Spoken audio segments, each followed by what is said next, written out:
Hindi lang yung mga senador, ha? Lahat sa kampo ng Duterte may mga kaso. As in halos lahat. Si Sara Duterte isa sa ilalim sa impeachment trials. Yung pinaka-leader nila ngayon si Sara nakasalang sa impeachment trial. Yung mga senador nila may mga kaso, nakakulong si Jinggoy, ikukulong na si Marcoleta, may nakaambang warrant of arrest ng ICC si Bongo.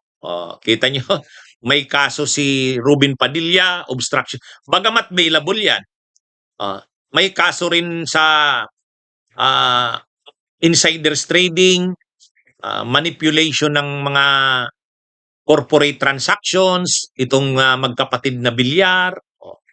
Kaya si Aimee Marcos papaimbestigahan na rin. Sabi ni Yussi Claire Castro, imbestigahan na yan. Yung senadora na yan. Nagkakalat ng fake news. So, ayan, pag nagsimula na rin yan, iimbestigahan na rin daw yung mga flood control ng Taguig. Paano yan? Ano ito mga kabunyog, mga kababayan? Kaya sila Mike Defensor o si Mike Defensor, dala-dalawa ang kaso. Pareho pa non-bailable. Ano ba yung kaso ni Mike Defensor? Ngayon, plunder, non-bailable. Sunod niyan, ipafile na naman sa kanya, qualified human trafficking. Pati asawa niya at 2 anak, kasama sa kakasuhan. Qualified human trafficking, non-bailable din yun. Si Chavit Singson, may kaso din na plunder. Yung mga senador na kakampi nila, si Leandro Libeste, may mga kaso ng doon sa niya, hindi pagsunod sa mga kontrata sa gobyerno. Yung sa solar niya, mga kaso sa Department of Energy. Si Barsaga na yung congressman, si Kong Miao, na-expel na, may mga kaso pang cyber libel, ang dami, tambak. Tapos yung mga vloggers ng DDS, tambak rin ang kaso ng cyber libel, inciting to sedition. Paano pa yan? Paano yan? Ano talaga, mga kabunyog, mga kababayan? Kaliwat kanan ang mga kaso ng mga... Ang problema dito, at ang malubha dito, mga kabunyog, mga kababayan, ang kaso ng mga pro Duterte ay hindi naman mabibigat ang mga kaso. Mabibigat ang mga kaso. Si Marcoleta, plunder. Si Jingo Estrada, plunder. Si Mike Defensor, plunder. Tapos qualified human trafficking, pareho ng bailable. Si Chavit Singson, may kaso rin na plunder. Ay, mabibigat.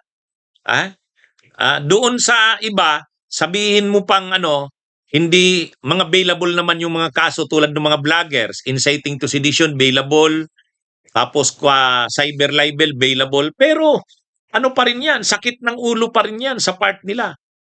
O ngayon, paano sila ngayon makakasuporta kay Sara sa impeachment? Sila nga mismo, marami ring kasong kinakaharap. Kaya yan yung nila. Yan yung problema ng kampo ng Duterte. Durug na.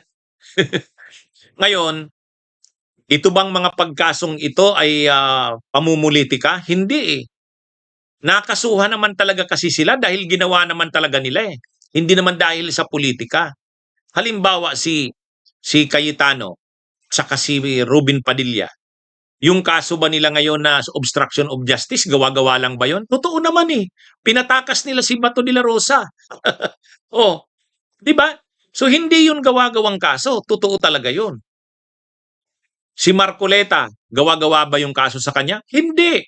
Siya rin kasi mismo ang nagsabi niyan eh. Sa live television, sa mga sa mga sinasabi niya, sa mga sinabmit niya sa COMELEC, siya ang nag-provide ng ebidensya laban sa kanya. So, hindi gawa-gawang kaso yun. Si Mike Defensor, yung kaso niyang qualified human trafficking, ay mayroon talagang mga ebidensya eh. Yung mga naligtas na mga naligtas na mga biktima ng human trafficking. Siyempre, nagsabi na yan ng kanilang mga nalalaman tungkol kay Mike Defensor. So, may testigo ngayon. Itong mga DDS vloggers na may mga kasong cyber libel, Talaga namang cyber libel eh. Kung nananawagan sila, pag-aalsa na sa gobyerno ang ano nila eh, inciting to sedition. Nagkakalat sila ng fake news katulad nung malapit na raw mamatay ang Pangulo, nasa St. Luke's daw, malala ang kalagayan. Talagang cyber libel naman yun. So ibig sabihin, ang problema nilang kinakaharap, kagagawa nila. Talaga namang ginawa nila eh. Hindi naman gawa-gawa yung kaso eh. Ha? Yan ang problema nila. Si Jingo Estrada, gawa-gawa ba yung kaso niya? Hindi. May matibay na mga testigo. Sila Yusek Bernardo, sila Alcantara. Oh. Kaya ang nangyari dito mga kabunyog, mga kababayan, ang rinereklamo ng mga DDS, pinupolitika daw silang lahat, kaya kinakasuhan. Hindi. Gawa-gawa talaga nila yon. Hindi naman inimbento ang mga kaso nila. Hindi naman gawa-gawa ang mga ebidensya laban sa kanila. Sila mismo ang nag-provide ng ebidensya laban sa kanila. Ang palusot ni Robin Padilla sa obstruction of justice, hindi naman namin tinakas si Bato. Hindi kami tumakas, naglakad nga lang kami, hindi naman kami tumakbo. Ganun pala 'yun. Para masabing tumakas kayo, tumatakbo kayo. Pag lumalakad lang kayo, hindi 'yun tumakas. Ay mga kabunyog, mga kababayan. Si Harold Respicio, may kaso ng inciting to sedition, cyber libel. Eh kung makapagsalita naman talaga kasi matindi. Yung Jack Arguta, ay nagkakalat naman talaga ng fake news eh. Si Jason Sa, nagkakalat din talaga ng fake news eh. Oh. Kaya ano ito, kumbaga kaliwat kanan ang kinakaharap nilang mga kaso, kagagawa nila yan.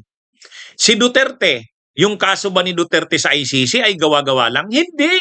Talaga namang ang dami nilang pinapatay nung panahon ng administrasyon niya. Si Bato, ang kaso ba ni Bato na sa ICC ay gawa-gawa din lang? Hindi. Talaga namang siya ang promotor at implementor ng tukhang. Ang daming napatay noon. Crimes against humanity yun.